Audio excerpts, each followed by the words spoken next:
हाय दोस्तों, नमस्कार आप सभी को। अगर हमारे चैनल पर नए हैं तो चैनल को लाइक सब्सक्राइब जरूर करें। साथ में बेल आइकन घंटी भी दबाना ना भूलें। स्टार हेल्थ केयर, चाड़ी बाजार, सिवान, बिहार। सरकारी स्कूल से 100 कदम दूर उत्तर दिशा में पोखर के पास गुप्ता जी के मकान में खुला है नया हॉस्पिटल।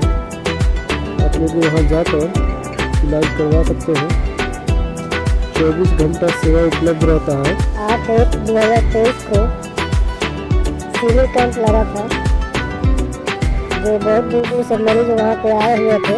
दीनानाथ डॉक्टर के बगल में गुप्ता जी के मकान में हॉस्पिटल खुला है। आप लोग देख सकते हैं कितनी भीड़ लगी हुई है।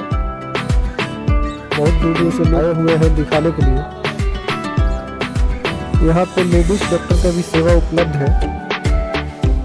पेट, छाती, शुगर, बुखार, खांसी, मलेरिया जैसे रोगों का इलाज किया जाता है। आप लोग क्लिनिक पर जाकर पता भी कर सकते हैं। पता करने का कोई फीस, कोई चार्ज नहीं लगता है। डरना नहीं है। अगर आप लोग चैनल पर नए हैं तो चैनल को सब्सक्राइब, लाइक, शेयर, कमेंट जरूर करें। फिर मिलेंगे अगले ब्लॉग वीडियो। तब तक के लिए आप सभी को नमस्कार, धन्यवाद।